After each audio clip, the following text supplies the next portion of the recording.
The following broadcast is a Nighthawk Network presentation.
What up, though?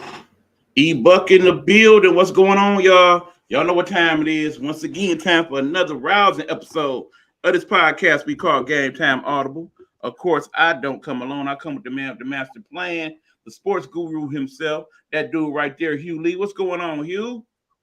What's good, E man? How everything been going? Man, you know we progressing. We doing what we got to do to get it done. You know what it is. Yes, sir.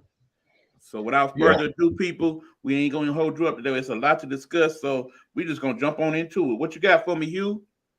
man. I want to start off with when you right, E man. Your boy, man, he did his thing, man. 22 Grand Slams, titles, 14 in Paris. They've been already calling him his new name, man, King of Clay, man. Rafael Nadal, man, that dude.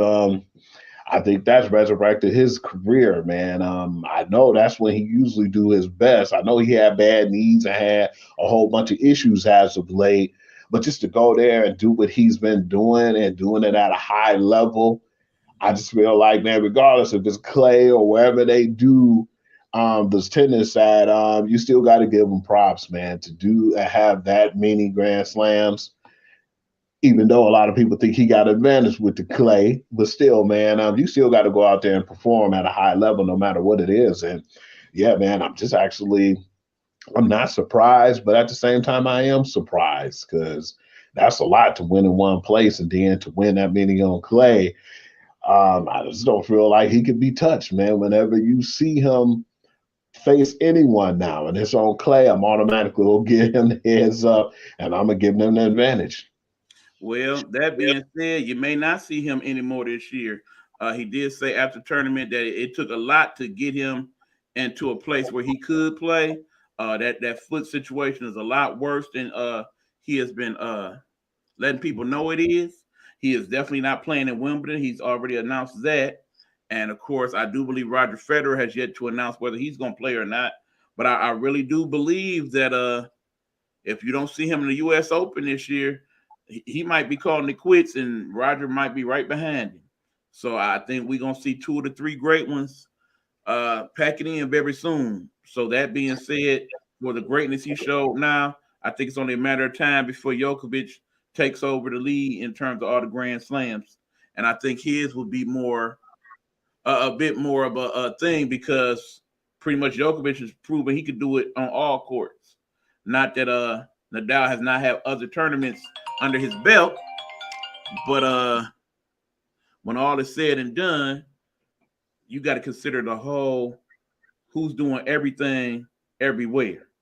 And right now, that is Djokovic.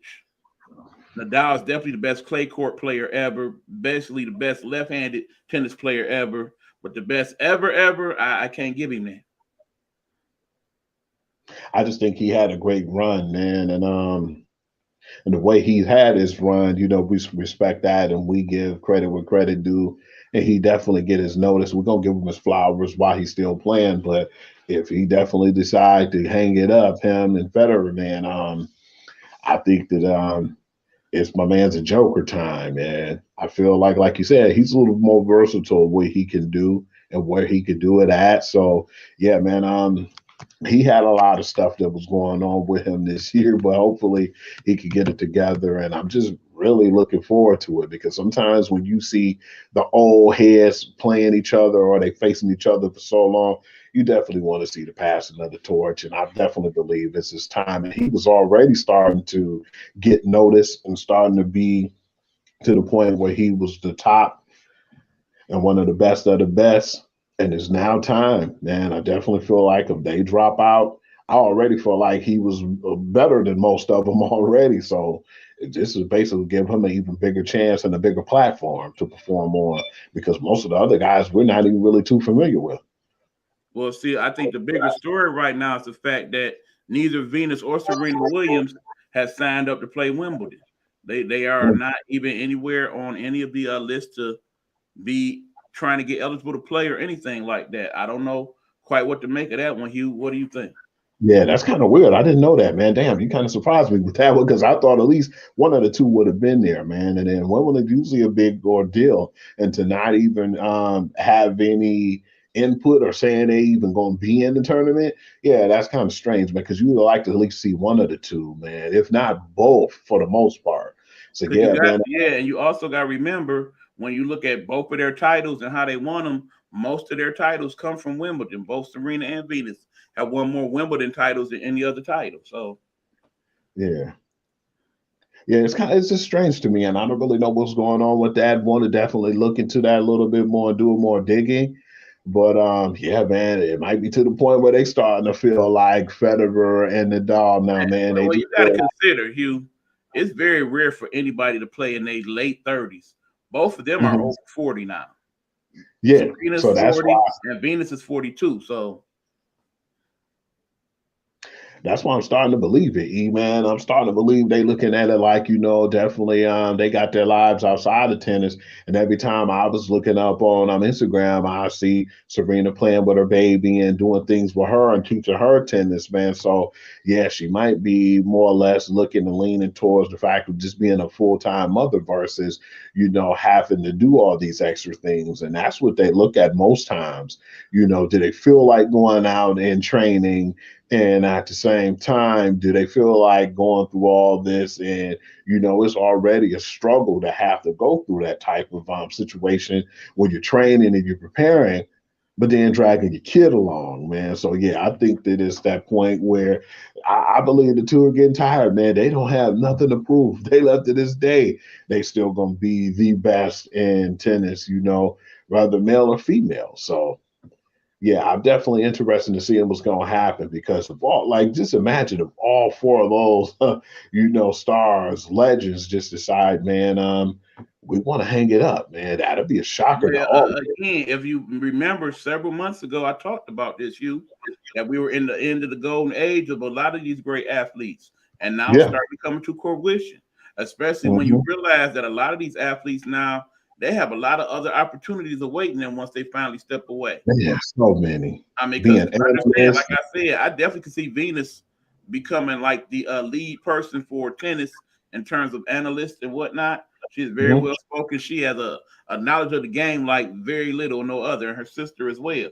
And of course, they have all the modeling that they're doing, the fashion and what have you. So, you know, And they pay so well too, man. Now as being an analyst, I was surprised to hear the type of money they get. And then the Tom Brady money he's about to get, they pay pretty well just to get some of them stars to go over there and talk in the spotlight and critique and break down the game at its finest. right. I mean, this week alone, you got CJ McCullum over there on first take getting some more practice in. As you know, they already didn't establish some things with him for his afterlife after the game. And there's a few other people that have had something to say about that too. We'll get into that later on in the broadcast. But go on here, Hugh. What you got next for us? Man, I want to get a little bit into like the NFL, man. No, before I do that, I want to talk to you about the whole Joe Madden situation, man. I'm not really too happy, but I can understand that. But then you know what? You know what I'm not happy about? I'm a true true Los Angeles Angels fan, man. I definitely like that team. I wish them the best. This year, man, they came off to a really good start. I mean, man, they were like at one point 16 games over 500. I don't know what happened or what wall went on with them, but I think it was more or less like you were saying, E, and it's starting to happen. It's starting to become an issue. And this happens with a lot of players, especially in baseball, when they get that money. When they get that bag, it seems like they're not the same because when Mike Trout got hurt, when he first got all that money, man, it's like he's still trying to come back. I don't know if he came back too soon, which I really doubt. I just believe it was just, unfortunate injuries. But yeah, they're saying he's possibly going to be out again. But with the injuries with him and Rendon not really being 100%, I seen your boy get rocked the other day. Noah Syndergaard, Thor. And I was just saying, what's wrong, man? Yeah, a lot of these guys are rookies and they're trying to get the bullpen and the pitches together. But when I saw it, I said, damn, what is going on, man? They lost now like 14, 15 straight. That's a lot of games to lose in a row, man. And I just don't really know what was going on over there. I think they got rid of Joe Madden once they lost 12 straight. Joe Madden's a great coach, but at the same time, man, if you can't adjust and you can't do certain things to make the players play better, and I think he probably lost the team. It's unfortunate to say because he's a player coach. But when you starting to lose like that, man, heads start to fly, temperatures start to flare, and when temperatures flare, things get out to the media or whatnot. But I just feel like a lot of times when I always defended these guys and said it wasn't their fault, this time I actually think it is his fault, man. Because you can't go out there and you can't perform, but at the same time, you already know what's the best thing to do in any game. When you having situations in a game and you're a coach, man, you got to have some type of adjustments. That's what separates the good coaches from the greats to the legends. How do you feel about that situation right now? E, what are your thoughts? Bottom line is the game has passed Joe by. Plain and simple. I think we learned that lesson when he was in Tampa Bay, and they finally let him go. I mean, the bottom line is the game is changing. You got the analytics and whatnot. Joe Madden not really big on the analytics. He's more of an old school type of coach. Certain coaches they can make those adjustments. Certain coaches can't. Same as the situation with Joe Girardi. You might as well just lump both of them in together. I think it's the same problem. They were old school coaches in a new school game, and they weren't able to make the proper adjustments. And as a result, because of all the money that's been invested, especially in LA, they felt like this was the time to make it happen. While still trying to make some changes and still get back into the race. Because right now in the East, you got the Braves, the world champions. They're not looking all that great. Okay. And the Mets is dominating. But in the same token, you got all these extra wild cards and whatnot. You still have the opportunity to make the playoffs. But if you see yourself trending downward, this is the time to make that choice. So I'm not surprised that either one of them were fired based on what I've seen from both of those teams lately. Because there's a lot of good players on both the Phillies and the Angels. But right now, they're not getting the most production out of them. And somebody got to be the scapegoat. And in the case of Mhm. both of those teams, it's those managers. So there you have it. And I'm definitely glad because I wanted to talk about that too briefly about Joe Girardi. I It's love both Joe the same Girardi, man. thing, bro. The Loved game him. that passed them by. I understand there was great managers at one point, but it's time to move on to the new way of doing stuff. That's the one thing I like about our present manager that we have in Detroit. AJ Hinch, he kind of got a little old school with him, but you see, he finds ways to work with very little. I mean, amazingly enough, yeah, we still got one of better records in the game, but he's still finding a way to get his team to win with not that much offense, with primarily a rookie pitching staff. Since damn near every starter we got been hurt, you make adjustments, and the people that's able to make adjustments, they win. I mean, take Cleveland for example. They around second or so now. That's because they had an old school manager. When you talk about my man's, but he's able to make those adjustments. He's adjusted to the game. He's learned a new way to do things. So that's why he continues to go there. You Terry Francona definitely one of the better coaches in MLB. But in the same token, he's learned that okay, the old ways don't always work. You gotta be willing to use the analytics and listen to your coaches and adjust as the game is adjust with the whole shifts and whatnot. I don't think You Madden. know, my Uh, favorite too. Yeah, I don't think Madden and Girardi did, so they on the outs now. I think that his better years too, both of them. I think Madden's better years is when he was with the Braves, and I think Girardi better years is when he was with the Yankees. And I just don't think they had enough of that magic in them anymore to Yeah, but actually that being pull said, off. I'm not worried about them. They both have made a nice amount of money, and in the end, you still dealing with the old boy network in baseball, so it's a Yep. possibility somebody else will pick them up. And once again, E man, we were talking about your boy, the Walmart owner, the Walter and Penner Group, man. They purchased the Denver Broncos for like 4.6 billion, man. At first, I was a little disappointed, but then he's gonna do what he's gonna do. Walmart got long money, but then I wanted Robert F. Smith to get the franchise at first because they literally begged this dude. They begged him to get the Denver Broncos, and then I don't know what happened. I don't know if he bowed out or said he wasn't interested, but I thought for sure, and you and I know, I thought he was still interested. So to hear that the Walmart owner got stake claim, I was really surprised because I was like, well, whatever happened to Mr. Smith? Did he, bow out or what happened? But then I heard like they kept throwing on extra money. Like, yeah, like bidding. And, I just felt like when it got to the bidding war, it was unfortunate. I don't think he got that type of money like Walmart. So that's the case right now. But I want to ask you too, is there still a chance for him to own an NFL franchise, knowing that the Seattle Seahawks are still looking for someone? I don't see him being able to own a current NFL team. The only way I see people like him being able to do that, people like Puff Daddy who has expressed some interest, people like Jay-Z that's talked about it, they're gonna have to get an expansion team and hope that eventually the NFL does expand to London and places like that, Mexico City. I think those would be the type of teams where you look at to drum up some things and name recognition to help them more than anything. But bottom I, line is, if you want to be one of the big dogs in the NFL where they make the long bread, you got to have that long bread. And unfortunately, there's not very many African Americans that are billionaires, and very few of them can. They don't have the disposable income necessary to become a majority owner in a team in the NFL or probably in MLB for that matter. yeah, man. I was still thinking like, well, maybe he have a shot with the Seahawks, but like you said, it's still the I old can't school see it. boys in there, the old school boys and this old school rules, and I don't see that happening, man. Billionaires hang out with other billionaires, Hugh, and they don't want to be forced to deal with somebody that they don't want to have in the room. Where basically when they come in and then that person comes in, oh we can't say that type of stuff. I wanted to wonder what happened too, man. Now that we're talking about this, I want to wonder how they felt when Shad Khan came into play, man. That's something that interests me. When we talk about this a few times before in the past, I was like, well, damn, Shad Khan, man, how, it's interesting enough, I what don't was think said. they saw.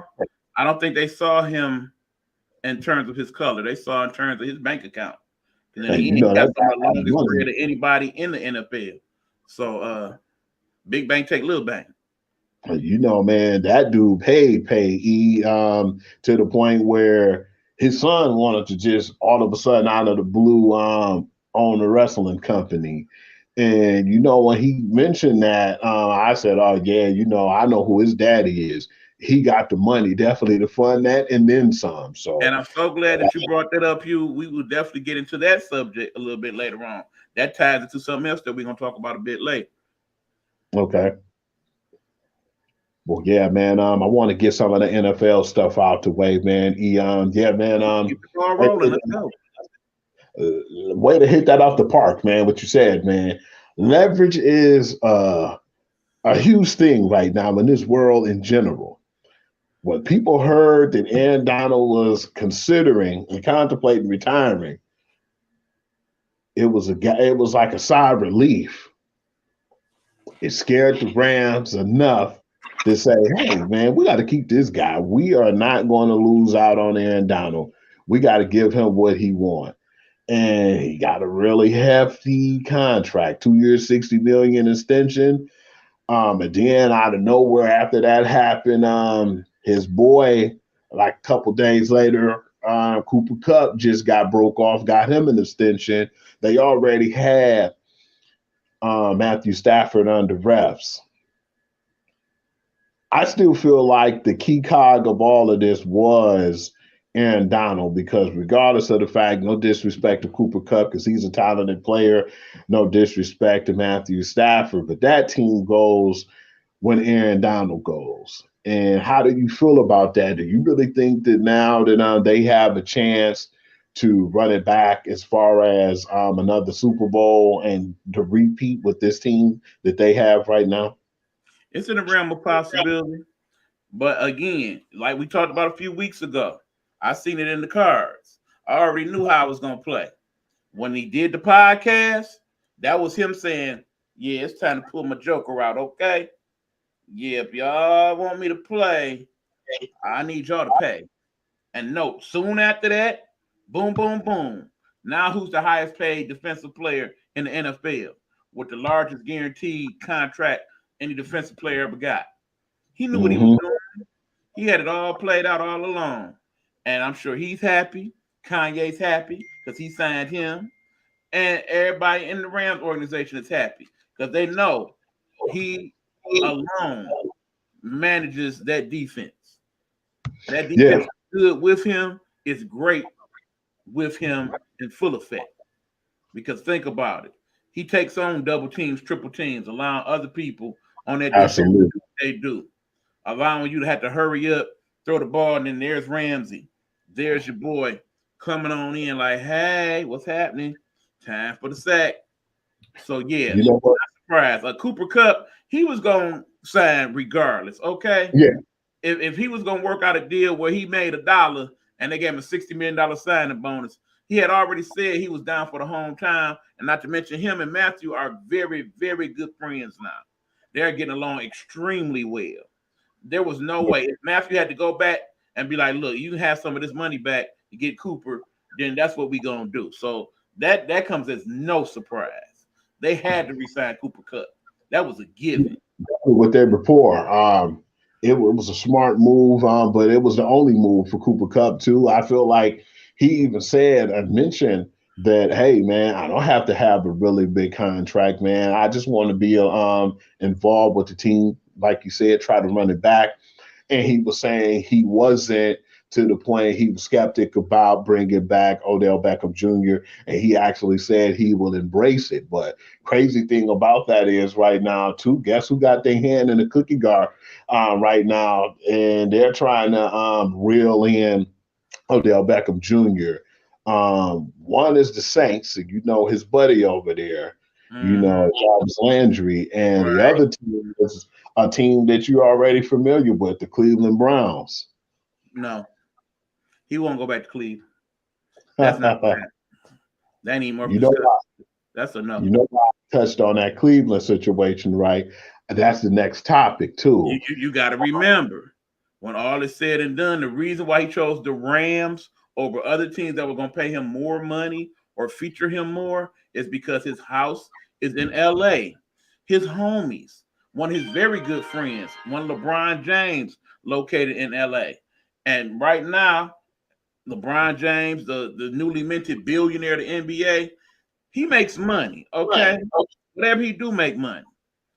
Understand, yesterday, him and Adam Sandler brought out a movie. You seen that movie on Netflix? That's Yeah. produced by him and Adam Sandler. That is Oh yeah, the already house. the number one watch thing on Netflix 24 hours later. LeBron equals cash. You want to be anywhere in that person's vicinity. And Odell Beckham is about the cachet, okay? He ain't going nowhere. He'll sign. I didn't want to really get off into LeBron that soon, but yeah, man, But no, congratulations. no, no, no, no, no, no. Don't do it. Don't do it yet. Don't do it. Definitely Keep want going. to see them with the grass. But Cleveland Browns excused Baker Mayfield from attending mandatory minicamp. Was that a smart move knowing that Deshaun Watson may be suspended and they might be without him? But at the same time, too, it's like what I didn't really too much care about, and it was a red flag with me to piss me off, is the fact that you already know when players do not go to mini camp and the OTAs, and definitely when they say mandatory in front of it, they get fines and they get fined a healthy amount of money. Do you think that that's just a plea right now to try to, keep the peace and get it to the point where Baker Mayfield will eventually get shopped and find the team and find his new destination? Baker Mayfield is not playing for the Cleveland Browns anymore. Period. This ain't even a game within a game. It's just common sense. Common sense said that we got a quarterback. He is cap friendly for most teams. Most people's quarterback ends up getting injured at some point. We're just gonna hold this card. We're gonna hold on to this joker until it comes to a point where we could play that and get a couple picks out the deal. You know they could release Baker Mayfield tomorrow and just charge it to the game.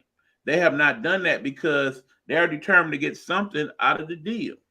Bottom Whether line they is whether Deshaun plays or not next year, they already got somebody in line to be the backup.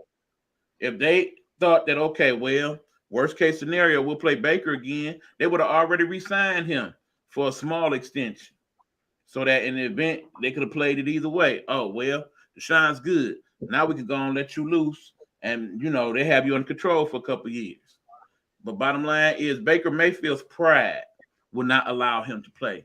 But clearly, it's not, he didn't show up to training camp not because they didn't want him there. It's because he didn't want to be there. He is looking at the forward to same that time, day when some team picks him up. He is in their starting rotation, and he's going to do everything in his power to embarrass the hell out of Cleveland if he ever gets the chance to play them. He's that type of dude. I look at him too, and I see a person that when he basically opened his mouth, sometimes he opened it and it wasn't really tasteful. And I feel like they looked at him like he was immature at sometimes, and they wanted basically a true leader. I don't know if Baker was going to bite his tongue and do some of the other things that other NFL quarterbacks would do, knowing that a person was coming in and trying to take your number one spot and them drafting someone or either via trade someone knowing that you're in a hot seat, aka a la Jimmy G.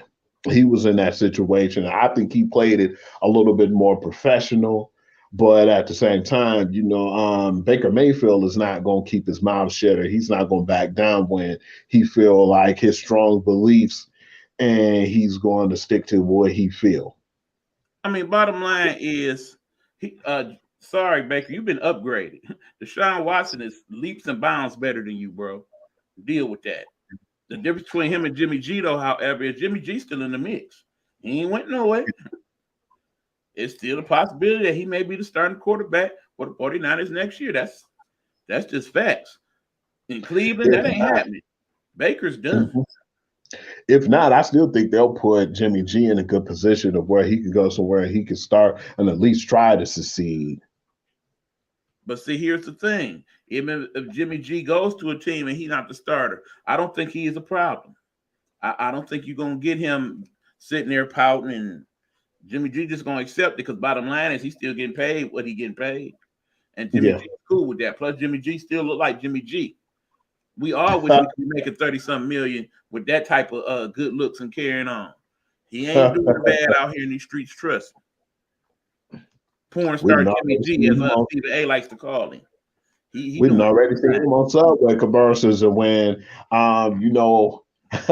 people vouching for you on those commercials, man, I mean, they putting every NFL star in those whenever they get a chance, but at the same time, I can't even really say star with him. But at the same time, maybe his looks got him that commercial role. I mean, all right. I want to talk about this one too, E, and my answer is yes, but then I know I'm not dumb. I think that you probably say definitely the same thing as I'm about to say.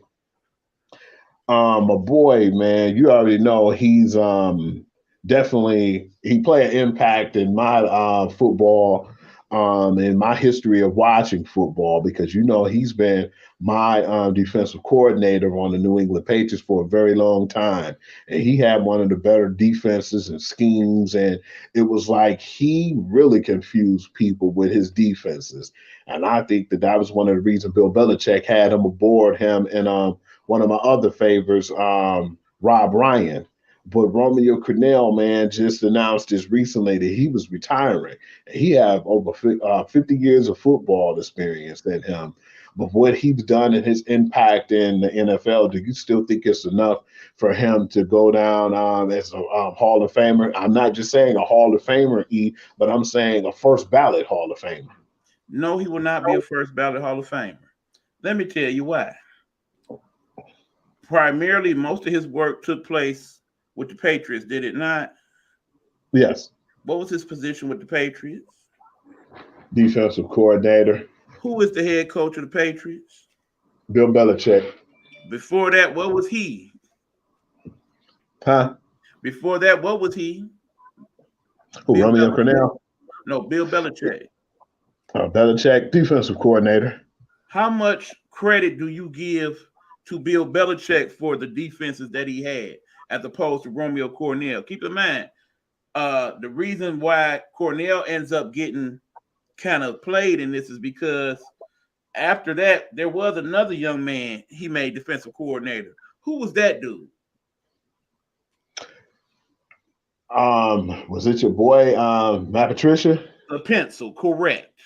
Mm-hmm. And he was this great defensive guru, so much so that he was able to get the job for the Lions. How'd that work out for him?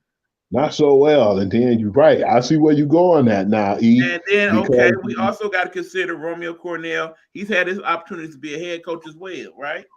Yeah. How will that go for him? Or not pretty so much good. Anybody else in the Belichick tree, for that matter. Not so good. So, yeah, Bill Belichick, most definitely a first ballot Hall of Famer. And his associates and assistants, not so much. Because a lot of people will be looking at it like, okay, you did good, but part of why you did good was because you ran under Belichick. The only difference here is the fact that Crennel went on and took some of his lessons. He wasn't so good at being a head coach, but he still was pretty good at being a defensive coordinator. That's why I think at some point, yes, he will be a Hall of Famer. First ballot, no. And then keep in mind, when that does happen, he is in a rare air because very few assistant coaches make it to the Hall of Fame, and that's in any of the sports. I mean, you got people like Tex Ritter, for example, the one who came up with the vaunted triangle offense. He is a Hall of Famer and has never been a head coach. You have the assistant coach for Coach Oriema, who has never been a head coach. She is a Hall of Famer because it is said that she is the one that is key in developing all these players. But in the end, those are the exceptions, not the rule. That's why Cordell, you definitely got to give him his proper 50 years in the NFL as a black coach, period, as a remarkable accomplishment. But when all is said and done, I don't think it's going to be viewed quite so well as you are looking to see that it is. I think that he'll be in the Hall of Fame eventually. Right now, I didn't think really because it's a curse sometimes when you're trying to be a coach under Bill Belichick. Exactly. But at the same time, I hope the second time around for Josh McDaniel be a successful one. I believe where he messed up at and where he was at fault is when he went to the Denver Broncos. He had his chest poking out. I think Jay Cutler didn't like the way he approached, and a lot of the people on the team didn't like the way he approached, and Cutler wanted out. And without hesitation, you know what doing McDaniels in Denver. You already know what it is. Come on now. Mm-hmm. He came in there with the Bill Belichick-ish type mentality, and you can't do that as a head coach. That's not what it was. That's not what it was. He made that one fatal mistake. You know what it is, Hugh. When he got rid of Cutler. And replaced him with who?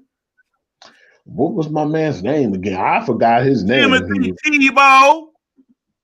Nah, it wasn't Tebow. It was, what was the guy before Tebow? Dang, I got to. It don't matter, but in the end, He the one that put Tim Tebow at quarterback and decided that he would be good enough to win a championship. That's what doomed Yeah, Josh that was McDaniels. really bad. Yeah, the whole Tebow situation definitely was his Remember, he demise. tried to turn around and do that same thing in New England and make him a scat back, a wildcat quarterback, whatever the scenario was where he had talked Belichick into bringing him into camp. You remember all that? Yeah, and that didn't work out so well. But yeah, man, I wanted to get now kind of I'm break not off. surprised that they brought in somebody like your boy Kaepernick. I think it's that whole mentality all over again. Yeah, man, and I got to the point where now when he do like anything, man, like he go to LA or wherever he go and he work out, I just take it as a grain of salt now, man, because I feel like it's still his passion, but I don't think after what he did, I think he's gonna always be punished and ridiculed for that. Bottom line. Yeah, he's still blackballed to some degree. We all know that. If you want, man, we can keep going and we go to a commercial or No, however no, you no, want no, to do no. it. We rolling. We rolling. Keep it moving. Okay. Told you we got this. Like what I told you at the beginning of the show when we had discussed with Joe Madden, and I was saying that at some point with some of these coaches, they deserve what they get. And I used to never was like that. You remember a lot of times I'd be the one who was saying the coaches can't go out there and perfect to do the stuff on the whether it's the football field, whether it's the basketball court or on that diamond, wherever it's at. I just felt like they couldn't go out there and perform, and I didn't think it was fair, and it was too much pressure put on them.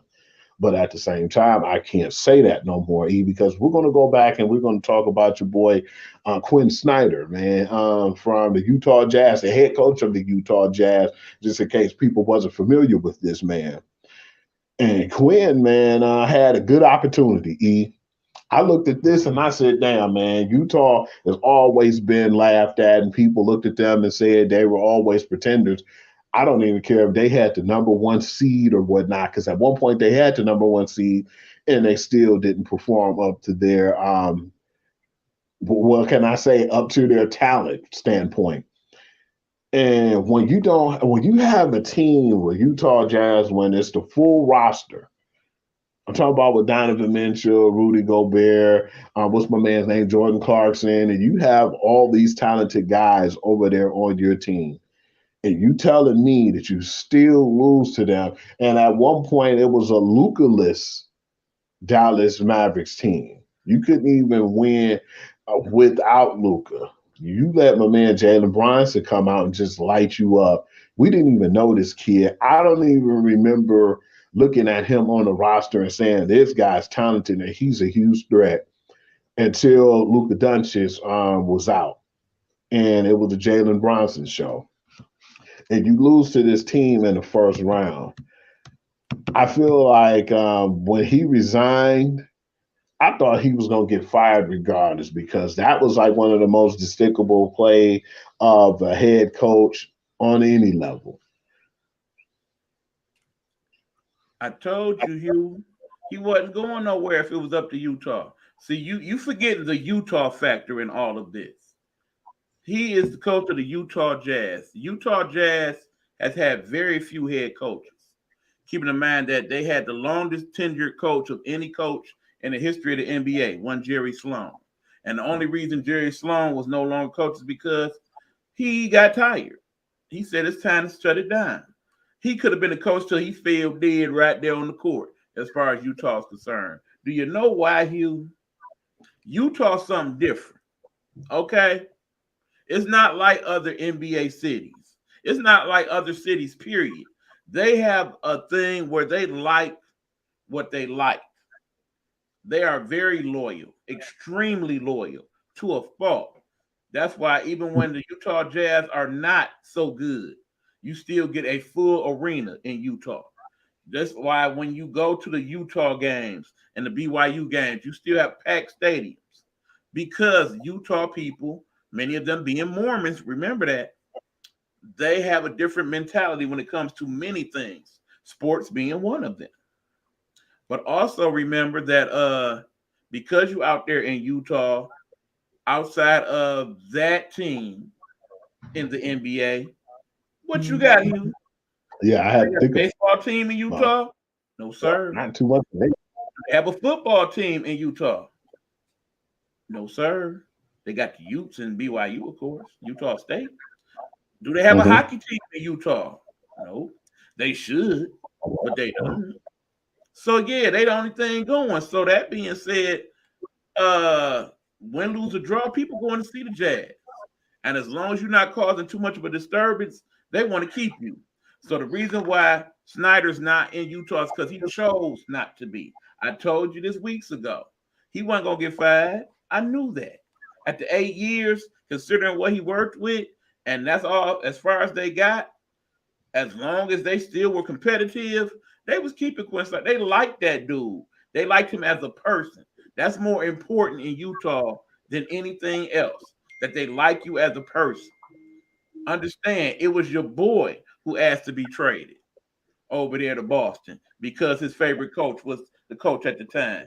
They love that dude, okay? He wasn't going nowhere. But yeah, he asked to be traded, so he got traded. That was already strike one with Quinn Snyder because he loved that dude too. He wanted that dude to be on the squad. He saw them growing from him, not Mitchell. But yet when they let him go, all the dominance again, the whole Rudy Gobert thing. The reason why Rudy Gobert still with Utah was because of Quinn Snyder. Because he likes big dudes and he liked Rudy Gobert. We already know the situation with him and Mitchell. Not so much. They're not cool. One of them got to go. One of them will go. It may not happen right off, but trust, by the time we get to the trade deadline, one of them ain't in Utah no more. And it's probably going to be Gobert. So if I had my choice, I'm keeping Mitchell. He's younger, You more mentioned impact that. in the game. Because in this new NBA, Gobert only serves so much of a point. That being said, there's definitely a team in today's playoffs that definitely could have used a Rudy Gobert. But again, we'll get to that a little later. Glad you mentioned that though, because of the fact is, now that you say that, I was seeing that Donovan Mitchell was nervous and he felt like he was unsettled and didn't know his direction. Now, No, he's not happy with the direction of Utah. But that being said, I don't even think it's an issue with that. Spider Mitchell, he's going for bigger things. The bright lights is calling him. And when I mm, talk about the bright lights, that means we talking about either New York or LA. One or the other. And then that's if it's pretty. up to him where he going, that's where he going. New York or LA. I would like to see something happen with him, man, because he's a talented dude, and I think he lost or leaving a lot of his talent out there in Utah, man. A lot of his good years of playing, man, has been left over there, and unfortunately, for him, hopefully that he can get it together and go somewhere where he can definitely make more of an impact. So, yeah, I definitely feel you on that, I man. myself would like to see some type of three-way trade between the Portland Trailblazers, Utah, and New York. And you basically have Dame Dollar and Spider Mitchell meet up with the Knicks. You go ahead and trade out your boy and trade out the young Dukester to one of the other teams to make up the difference and grab a couple of them draft picks while you at it to make up for what happened. So Portland got a whole bunch of draft picks.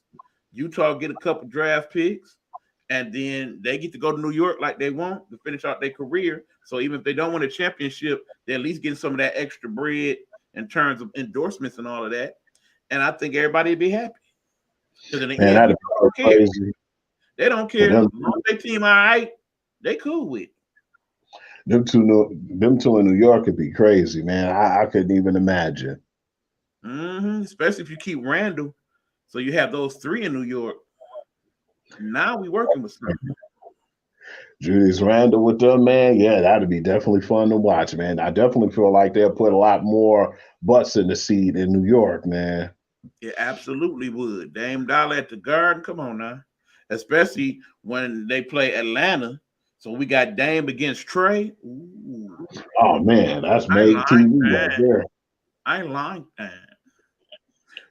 We talked about this one, and we discussed this a little bit before we even put it on the show. And it was about Darvin Ham being the Los Angeles Lakers coach. I looked at it like it was a scapegoat, or I looked at it like that was the only thing they had left because I know they reached out to Jawan and he didn't want to do so. I know they wanted to try to I get mean, come Jenkins. on now. You really didn't think Juwan was going to leave Michigan and both his kids about to start playing at Michigan? No. No, that just wasn't going to happen. Especially when they reached out to Jason Kidd, I said, "Nah, I don't think that's going to happen neither." No, if they were going to give him the job, they should have gave it to him before they gave it to Vogel. Man, bottom line, because I was shocked with that whole thing too. Man, like, damn, you didn't give it to him and you passed him up. So yeah, that was the reason why I thought. Here's the thing: they basically didn't give him the job because he was not going to go with their conditions. Remember, Vogel took the job, but he was not really fully in charge. They forced a staff on him that he had to have. They had Kurt Rambis constantly being they team meetings to discuss what's going on. He didn't really have any say-so in charge of personnel. You basically got to play with what you got over there. And most head coaches ain't buying that. Darvin Ham, the reason why they have him is because they promised him he would have more input in what's going on. But that's because in the end, I think they see the writing on the wall. LeBron holds all the keys over there, okay? LeBron got all the cards. If LeBron up and says, I don't like Westbrook, that dude is killing us as a team. He's a cancer. Westbrook gone tomorrow, okay? He up out of there. If you come out tomorrow and be like, Anthony Davis, that's my boy and everything, but he ain't doing enough of the work. And Anthony Davis, he out of there. Bye, AD. LeBron holds all the chips over there because he is the one that makes the Lakers right now. Without LeBron, the Lakers go back to mediocrity, and the Lakers will never accept mediocrity. The Lakers are pretty much like your Alabamas, your Bostons, your Yankees. It's either we win it all or the season was a bust. Flat out. With him having assistant coach Rasheed Wallace over there, do you think that'll help boost the post-up game, or you think that's dead in the NBA? Well, I imagine when we talk about the playoffs, we can have that discussion. Okay. But no, keep in mind, from what most people report, Rasheed's actually a good coach. They say I've heard a lot about that too. They actually said that they could see him having a future as a head coach later on down the line. So I think it's just a good pick in general. And who wouldn't be excited for Rasheed to be a coach on their staff, man? You know, he definitely seemed like he'd be a good player coach. And like you said, possibly someday a good head coach. I absolutely see that as a very good hire by Darvin. We about to jump into these NBA finals, man. Okay, before we do that, now's a good time to take our commercial break. So we're going to do that, y'all. When we come back, we're going to jump into the NBA finals. Then we got a couple other interesting stories that I hope we have time for because particularly what happened today in the world of sports is something we definitely need to talk about. It's a big wave going on, and y'all need to have a full understanding. So that being said, Gametime Audible. I'm E. Beasley. That, of course, is the sports guru. When we come back, we're going to talk some NBA playoffs, see what y'all think about it. If y'all is in the room, we here, though. We here for you. All right, hold on. Give me a second. Let me find them commercials and things. There they go. Hello, hello, hello. It's another glorious day, my teaspoons, and you know what time it is. I hope you have all of your comfort together because it's time to dish tea. And you're dishing tea, darlings, with Big Meat. Can't wait. It's time to dish tea with Big Meat. It's time to dish tea with Big Meat. It's time to dish tea with Big Meat. It's time to dish tea with Big Meat. Darling. Behind the Blue Curtain, Saturdays at 11 a.m. Eastern. Viewer discretion is advised.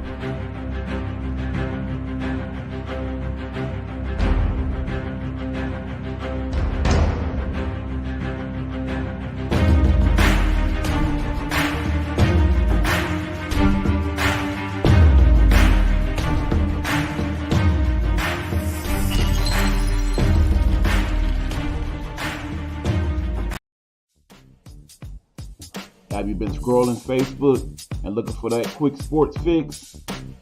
Want a quick peek of what's going on in the latest sports news? Check out Pure to the Game Sports Blog with the sports guru, Hugh D. Lee. He'll get you together. Check it out. Follow it on Facebook. Make sure you like it.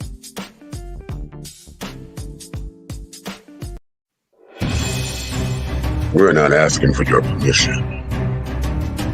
We're not seeking your approval. We're claiming what's ours in the name of our ancestors. We are their answered prayers. This is more than a movement. This is a revolution. Black innocence. What are yours today?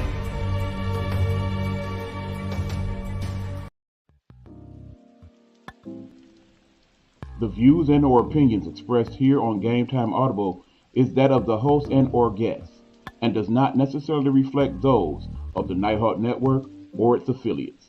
Viewer and listening discretion is advised.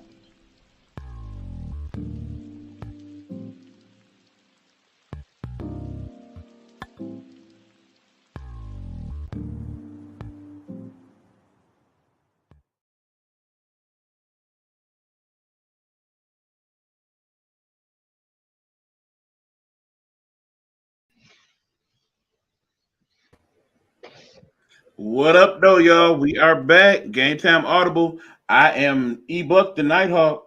You know what it is. And that, of course, is sports guru Hugh Lee. And right now, we are ready to talk NBA Finals. Let's have at it, Hugh. All right. Surprisingly, the first game, man, I was talking to a lot of people, including yourself, man. I said, damn, I didn't expect that. I expected definitely with Steph Curry having such a huge game and an impact on the game, that it was just going to be to the point where the game was just going to be a walkthrough. You know, all they have to do is just play their cards right and continue to keep the pedal to the metal, and they will actually become the victors. But when I looked up and I seen that comfortable lead, I said, man, let me go ahead, get ready for bed. I got to get up and go to work in the morning. I seen that score and I woke up the next day and thought that, you know how sometimes you be waking up and you don't see things correctly. I said, dang, the Warriors blew them out. Then I looked, kind of wiped my eyes a little bit and, you know, basically got myself adjusted. And I said, man, what the hell happened? So I looked at Sports Center before I went to go to work.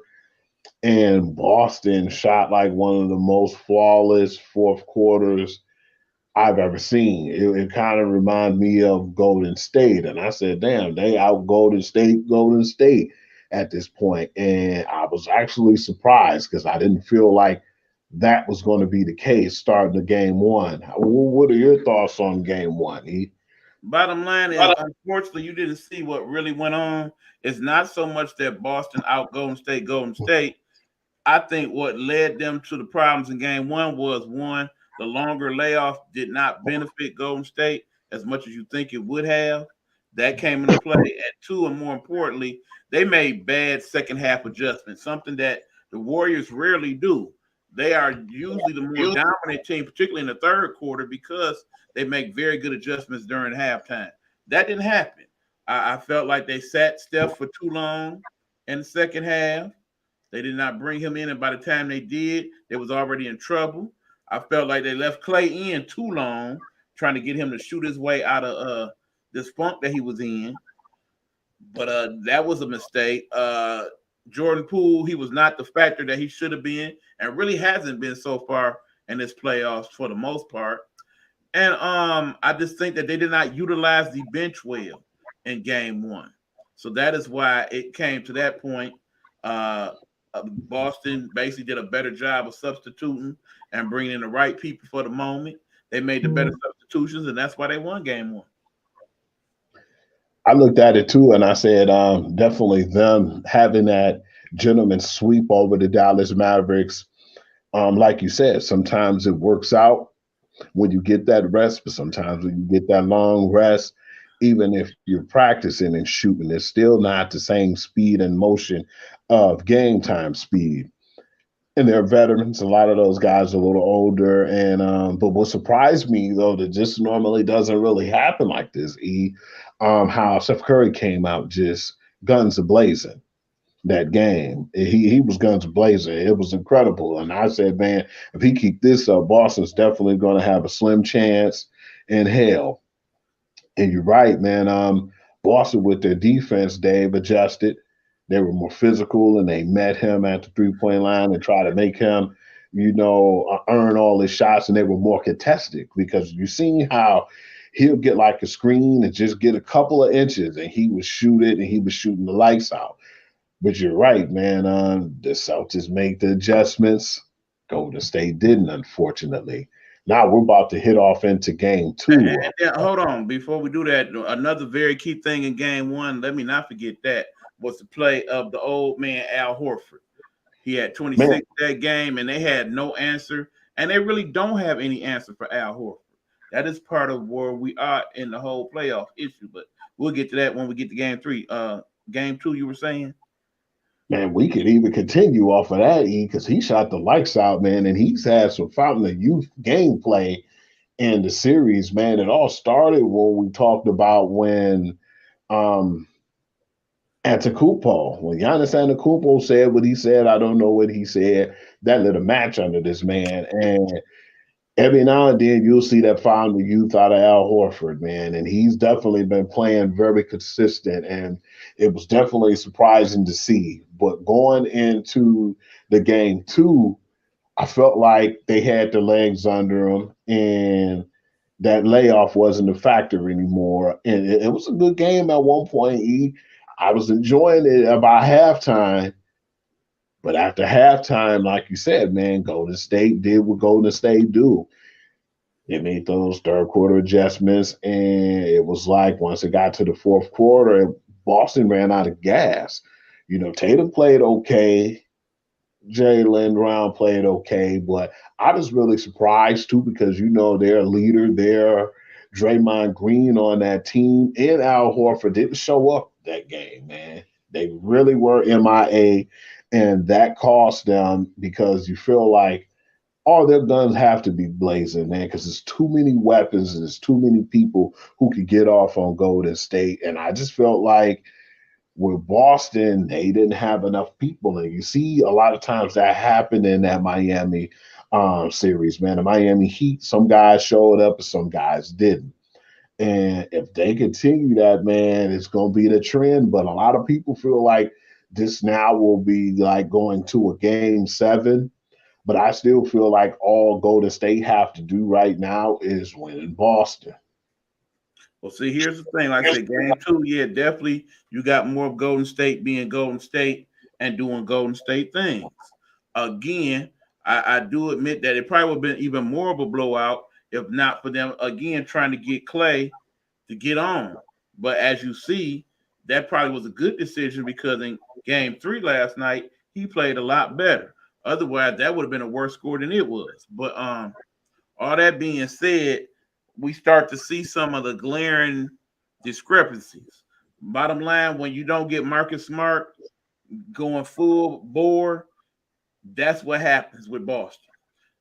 Take that same energy that he had in game two. That's the energy that he didn't have in game two and adjusted it to game three. That's the energy that Draymond did have in game two that he didn't have yesterday. That's part of why they did not make out as well. All right, we finally get a comment. What's going on, Ro? Thanks for checking in as always. We appreciate you. Most definitely.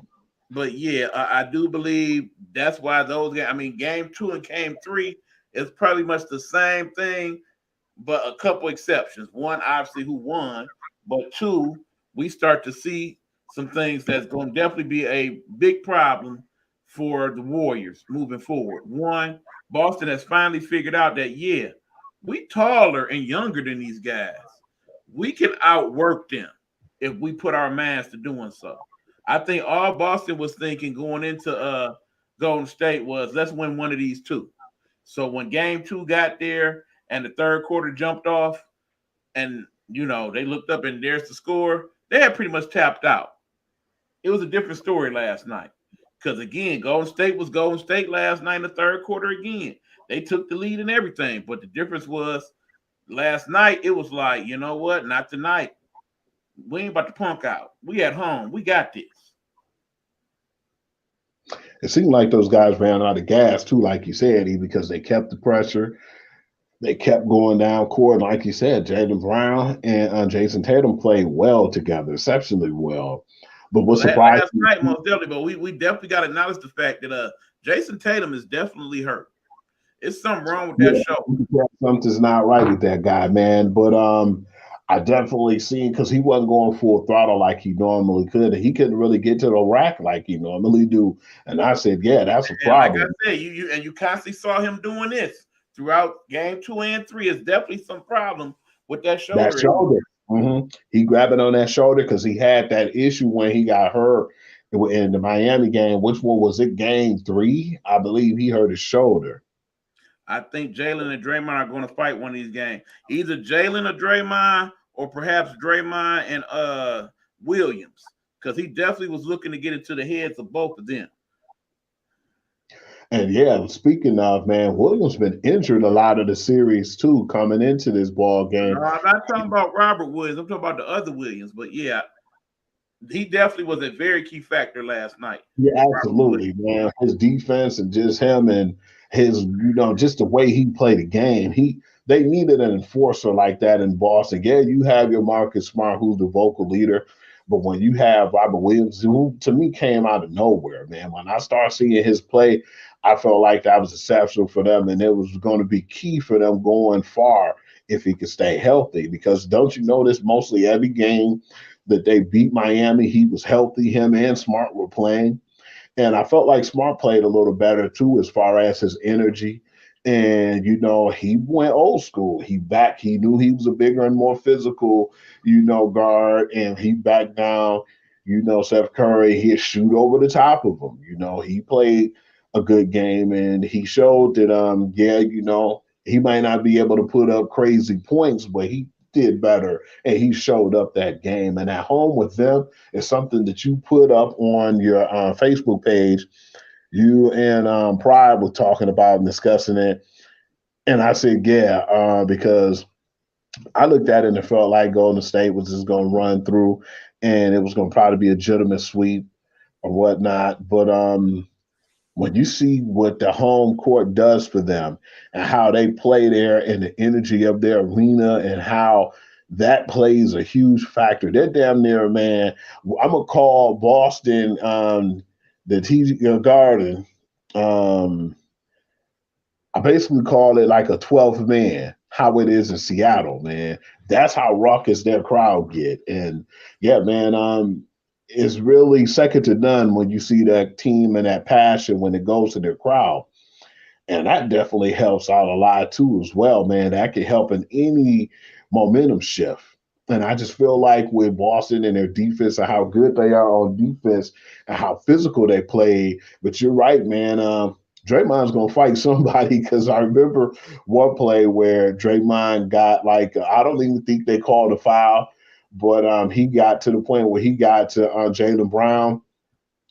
And when he got to him, he hit him, and I think a little bit of his body got him as well besides the ball, and Jaylen Brown fell out of bounds. He said something to him, and Jaylen was about to walk up to him and kind of get in his face because they was exchanging words, and it was broken up. But some of the stuff that happened to E that I wasn't really too thrilled about too. And then of course it was that other play early on in the game where Jaylen went up for the layup and Draymond blocked it, and Jaylen fell out of bounds, and then you see Draymond standing up looking at him. He said something to him, and that kind of sparked a little something. Then you remember a few plays later, Jaylen went in for the monster dunk, but Draymond smartly walked away. If he would have dunked on Draymond, it would have got ugly. Yeah. It would have got real ugly. Some things I looked at too and I wasn't too excited about was like whenever Steph Curry went up for the threes and he was shooting his shots, the guys wouldn't really give him enough room so he can land. I've seen that a few times, and I was like, man, how come that's not being called? But sometimes they call a little different when you're at home versus when you're running. Well, you do see eventually they did end up calling that on on Al Horford. And Yeah. actually gave him a flagrant one for that later on in the game. But that being said, part of the problem is, remember, that's part of why Steph was hurt for the rest of the regular season, because what happened with him and Marcus Smart and that same type of play. And You now, know of course, what? that's definitely going to be a key for not only game 4, but the rest of the series, because Steph definitely says that he got injured a little bit last night during some of those plays. And you got to wonder how much that's going to affect him, knowing that for as great a shooter he is, he has had those various injuries to his feet and ankles over the years. So we got to see how much that's going to affect him, because bottom line, when he takes over the game, he takes over the game. And there was parts last night where he definitely did just that. He was dominant and not just shooting threes. Yeah, and that's the thing too. People think that that's all about, him and Clay, but they'll go to the hole in the heartbeat too, man. They'll take what you give them, and I've seen them shoot a little perimeter baskets. Not often, but you And I definitely really need them to do that more, particularly Draymond Green. Draymond, you know you're not a great scorer, but when you do shoot, if most of your shots is threes, that's where you messed up at. yeah, Start taking the mid-range jumpers. They will give them to you because they feel like your scoring is not a factor yeah. They don't respect his scoring. at all. But yeah, I definitely want to see more of Poole, Gary Payton II, and some of the other guys. Man, I need them to step up as well because And also, I need them to trust Kuminga more. We have not really seen him play at no, all not in at the all. I've series. noticed that. And I think it's because he's one of the young bucks and he ain't feeling so great about him. But right now, you need somebody like that. If you don't have the size necessary to stop the big ones, you need somebody with them hops. And Kuminga definitely got them hops. Yeah, I definitely feel like they need to go all out and play who they can play, man. Because I don't know if he thinks that it's a physical contest or he don't want to ruin this kid. Like sometimes you'll put a person in a situation where you don't think they're ready and that can damage them. But I don't think this is the case right now because he has a whole team ahead of him, and they just need to change something. They need to do something like switch up what they're doing because I'm not saying it's not working, but sometimes you see what they're doing, and I'm like, man, I feel like they could make better adjustments, which surprised the hell out of me because, like you said, they're one of the best teams when it comes to adjustments. But Right. And they did make a couple good ones last night. They just didn't pay off big dividends, like the fact that they had Otto Porter Jr. playing more. I felt like that was a good adjustment. they The fact definitely, that they didn't play Iguodala because I think they're saving what he has left in the tank later on in the series. I think that was a good adjustment.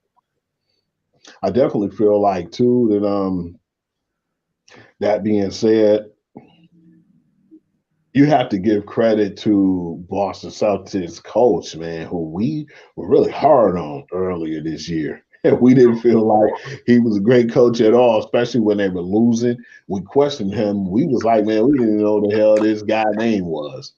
And now you look at this guy, man, to see what he's did and the changes, what he's done and what he's done as far as his adjustments to help that team over the hump.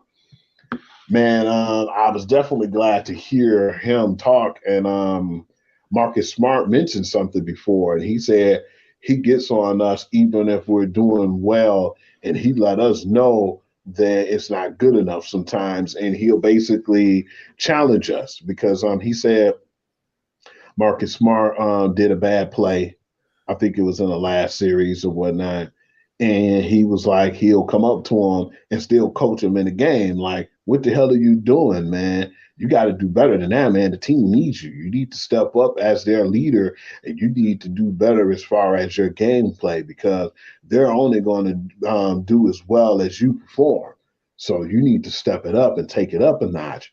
And he said he likes that situation because him being coached, no matter what, even if he might not like to hear what he's saying, but when he's coaching him up in the game too and still being hard on him, no matter how good he's doing, he said that helps elevate his game and make him better.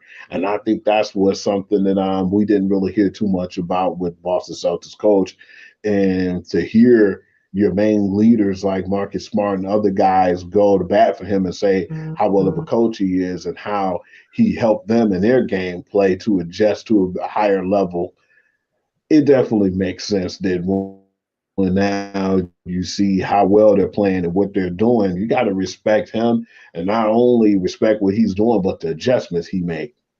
I'm really looking at the whole in terms of the NBA and some of the young coaches that's been implemented. And it'd be nice if Darby Ham is one of them.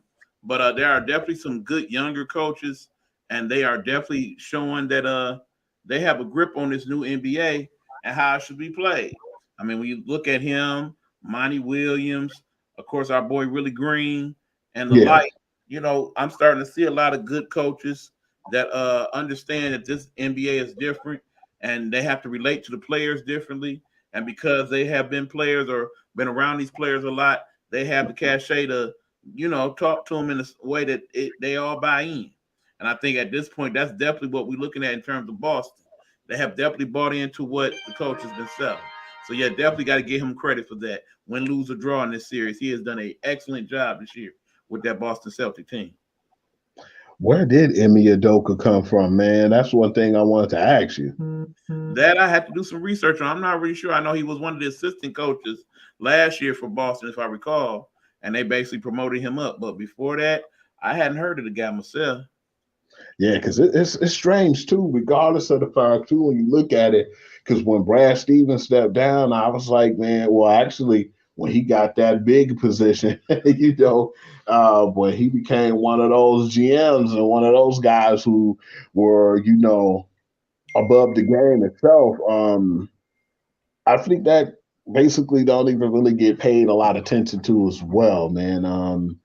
Something that I've seen on that end, like what was he doing when he moved out of the coaching box to, the suites? What did he do to help that team out? And when I was saying it before, I don't think it was getting a lot of credit from when I was telling people because they didn't look at it. And I told them, well, I think a lot of what happened too, and they even mentioned it last night when the game was going on, the Derek White trade, man. They said they think that he fit in because he's a hard worker, a hustler, and he does his job. And I think by him coming from that whole Greg Popovich tree too, man, and they already have a good gritty style of play in San Antonio, and he goes from that Western team to come over to the East, and that's a gritty, hard nosed, defensive minded team.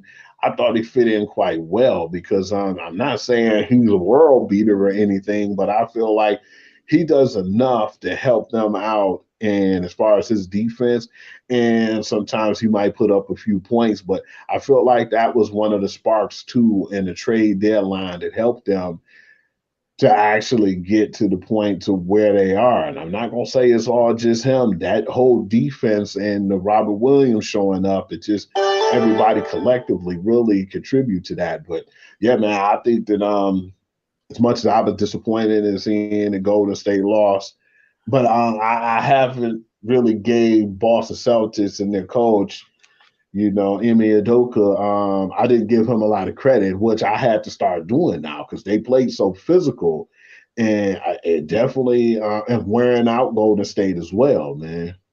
I definitely have to give credit where credit's due. Yeah, definitely. Like I said, it's been some good defense by both teams. Actually, it's definitely better than some of those games we saw in the previous round. But that being said, I'm still going with the Warriors in six. I understand that now they got to win three straight to make that happen. But as I said going into this thing, I felt like that they would win one out of two in Golden State, which they did. I definitely felt like they was going to win Game 3, which they did. The thing is, we still waiting for that one game. And it's going to happen either game 4 or game 5 where Boston kind of flops it out because it's happened in every series they've had so far, with the exception Yeah, of when they played Brooklyn. That they had that one game where their energy ain't quite right. They start to make a lot of stupid turnovers. They start to yeah, question who's the alpha dog in the room. Marcus Smart decides I want to try to be a point guard for real that game, and it don't quite work out. And the rest of the supporting cast just don't really show up. And I think they definitely do for one of those games, either in game 4 or game 5.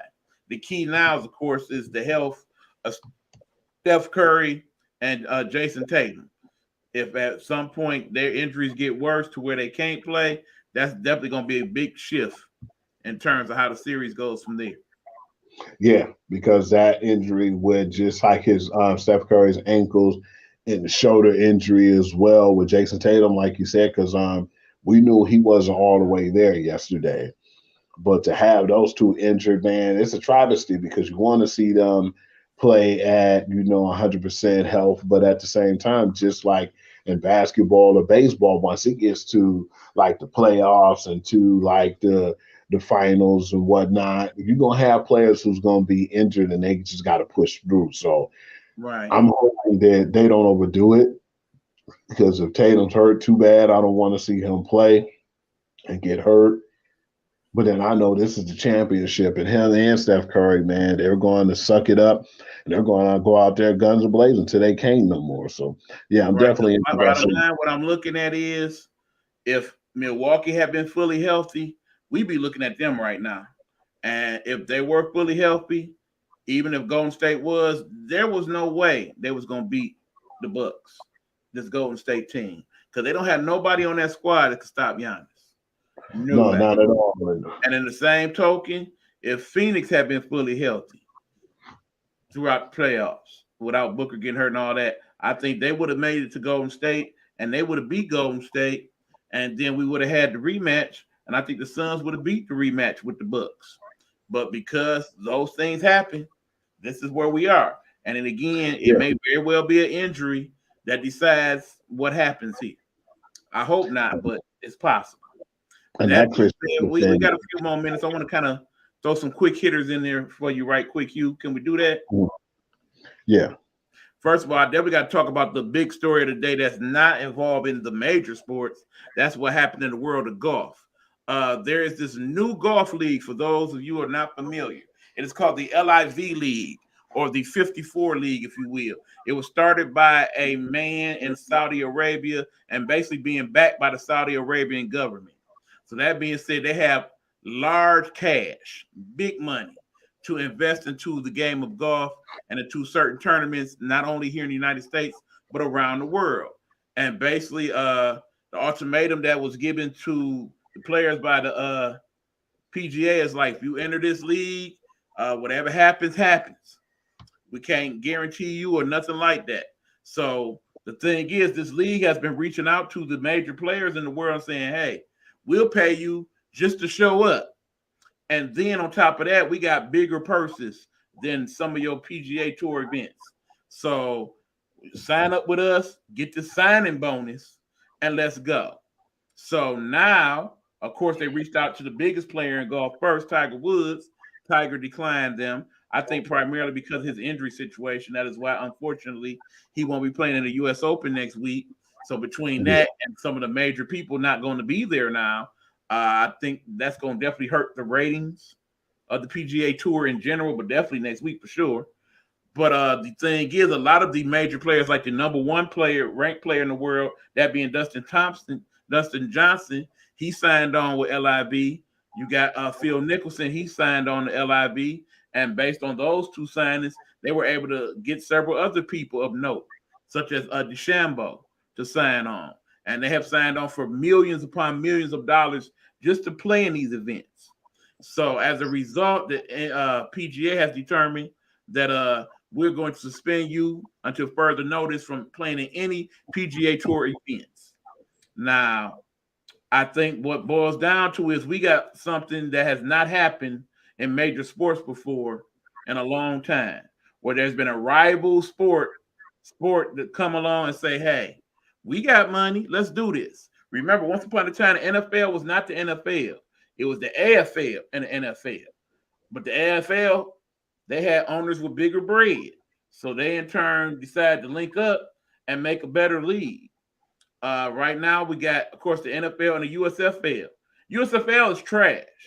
But if we had ownership that had some big bucks, then we'll have that same issue that we had earlier. Remember, the original USFL, that was not the case.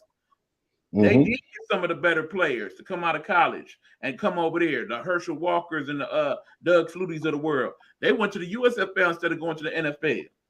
And that is why that league thrived as it did the first few years until the NFL eventually wore them down and got a lot of those major stars to come on back home.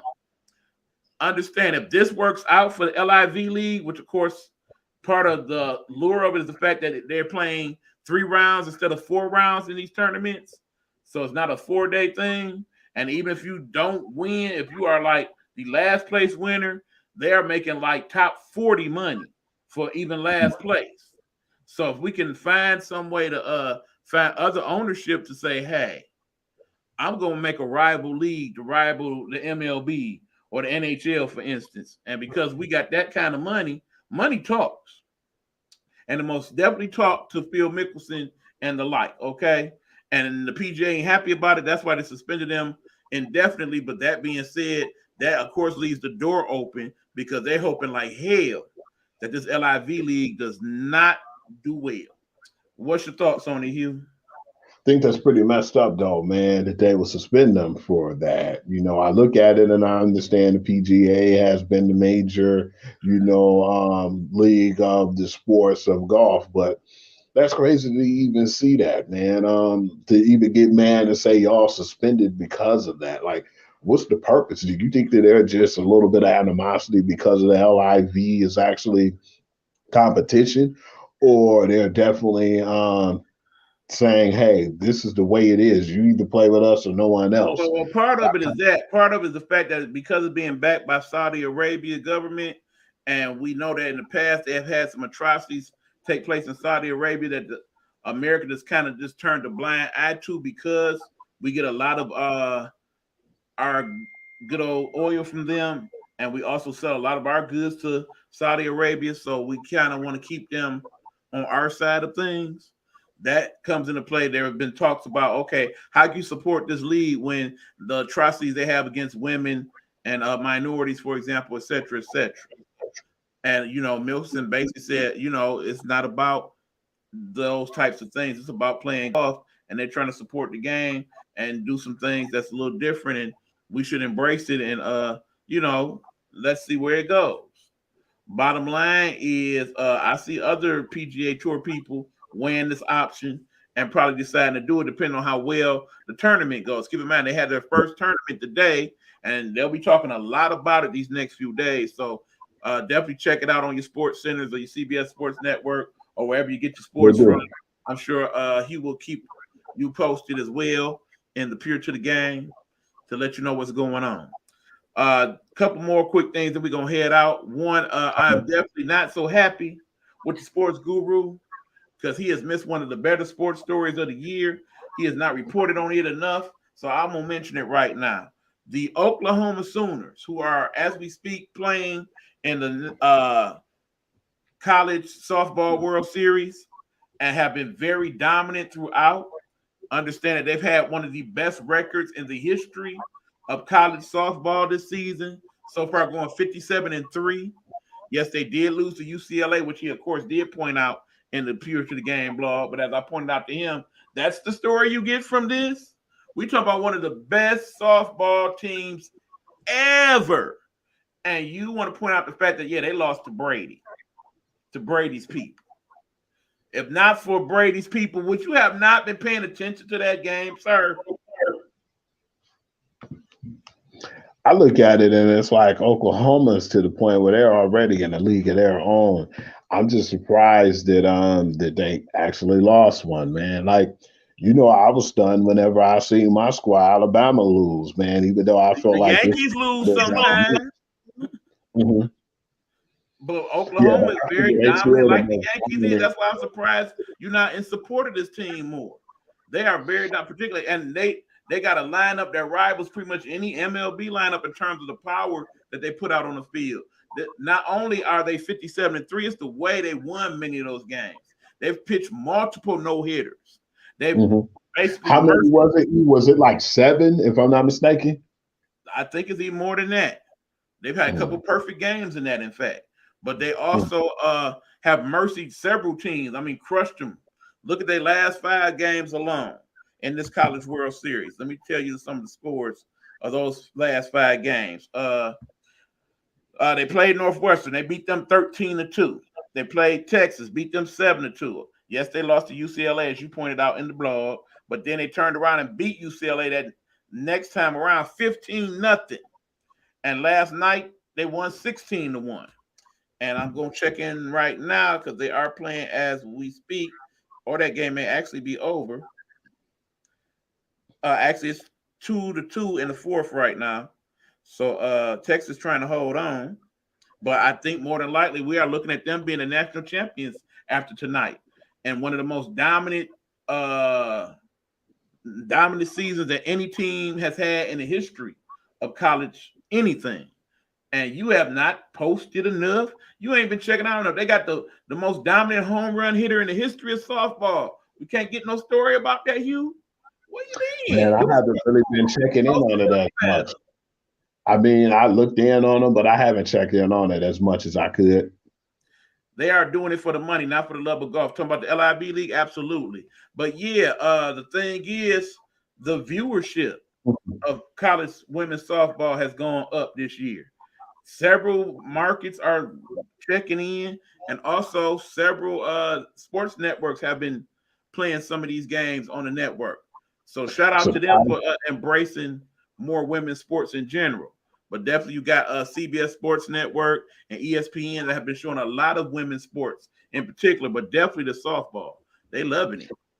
But surprisingly, man, what I have been paying attention to was the NHL playoffs, man. It's been crazy. One of the better series I've seen was the Lightning, and the New York Rangers, man. It was really crazy to see that, man. It's been some very good games throughout the NHL playoffs. Not just this series, but I'm really hoping that we do get the Lightning to meet up with Colorado in the finals. Yeah. I think that's going to be some awesome. That's probably going to be a better series than what we're watching now with the Golden State and Boston. Because I'm looking and I'm like, man, I'm interested in seeing how that's going to go. Because the Lightning, man, doing like something that's probably never been done before. If they can make it to the finals, that'd be like a three-peat for them, or that should be their third finals to go to, man. So right, and that would make them probably the most dominant team we've seen since the Red Wings back in the late 90s. Mm-hmm. And then, of course, you got to think that because Steve Yzerman was the architect of that team, that basically, hopefully, he can get lightning in the bottle, pun intended, and do it again here in Detroit.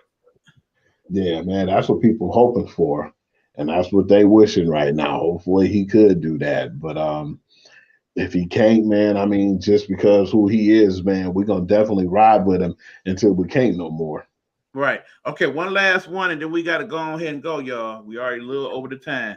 But LeBron James, his newest episode of the Shop, where he does the barbershop talk with the various stars and whatnot, that's going to come out tomorrow. But we got a little preview of it today. And in it, he talks about some of his future plans after his NBA life. They basically asked him, are you considering doing what Tom Brady did once you get done? He's like, based on the type of money they paid Tom, if that offer is similar, I absolutely would consider that. So what do you think of the possibility of LeBron James being a sports talk announcer after his time in the league? It'd be kind of weird for me because I definitely sometimes don't appreciate his greatness. But I would actually like to see that, man. I would like for him to even try to do a show, too, as far as basketball, how when Kobe did, I would like to see him follow up with something like that as well. Because, like I said, his knowledge of the game is bar none. He know the game back to the forwards. He is definitely a basketball savant. I would love to see a combination show even. Perhaps have a sports show kind of similar to First Take where you got him and Tom Brady. That'd be crazy. You know how many ratings that'd get? Exactly. But then, of course, the other thing he stated is that somewhere further down the line, he would like to eventually be an owner of an NBA team, preferably one that is located in Las Vegas. And that definitely is something that a lot of the talking heads got to talking about after it was said. What's your thoughts on that, Hugh? I would like to see that, man. It's only one really. Well, it's a few teams now. You know, you got the hockey team. You got the Los Angeles went from Los Angeles to Oakland. Now they Las Vegas Raiders. Yeah, I think that'd be good for expanding, you know, the sports teams over to Las Vegas and definitely to get a basketball franchise there. That would be interesting. I mean, it's interesting for the fact that that would make him only the second minority owner in the NBA. And of course, you know, he's always been chasing Mike in some way, shape, or form. Imagine, Yep. okay, in the end, when all is said and done, we're not gonna give him enough credit for being better than Mike. We all know that. But if he comes around and becomes an owner of an NBA team and manages to do the one thing that Michael Jordan hasn't been able to do, which is win a championship as an owner, where do you put him then? Yes, sir. You have to put some respect on his name. Rose said, I'm going for the Rangers. I thought Of you hated course, all New York teams. you know, her being from New Jersey, you know, it's a lot of New Jersey people that root for New York teams, whether they choose to admit it or not.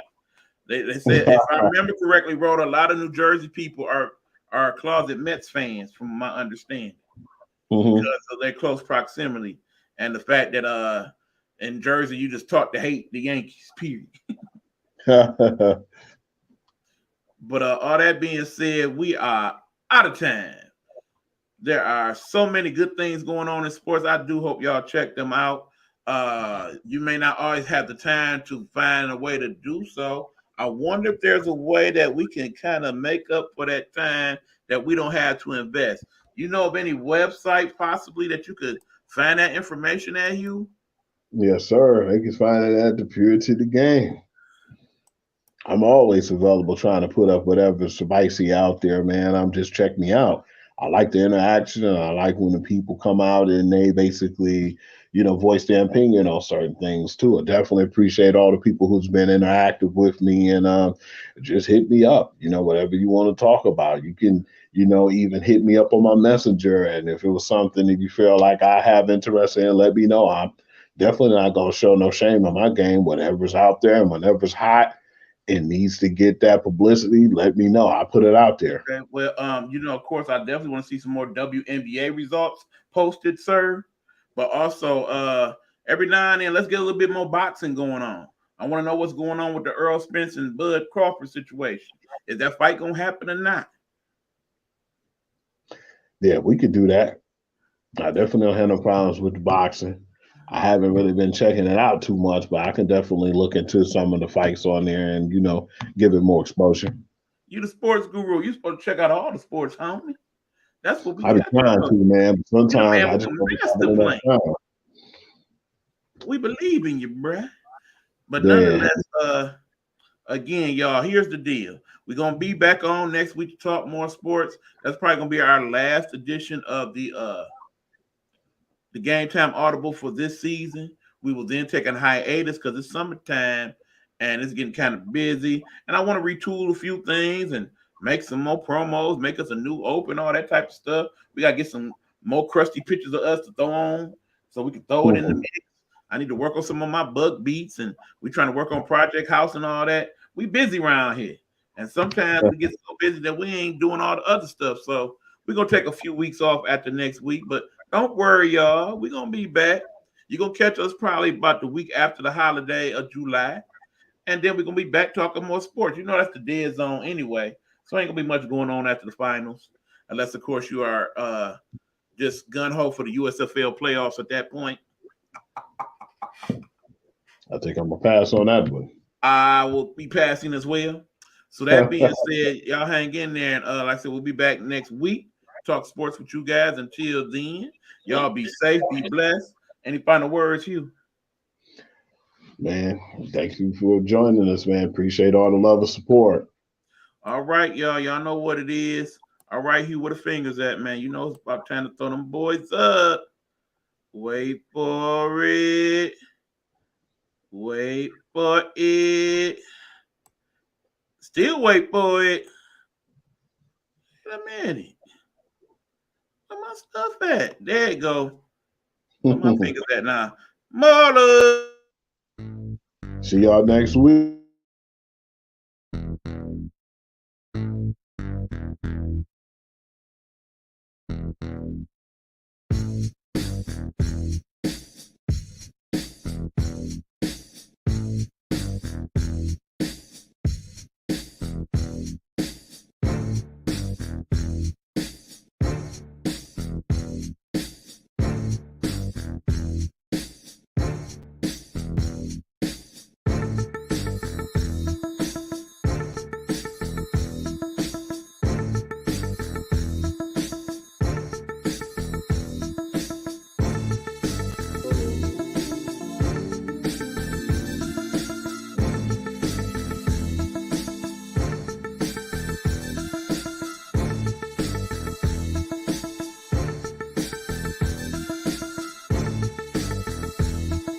Gametime Audible is a Nighthawk Network presentation.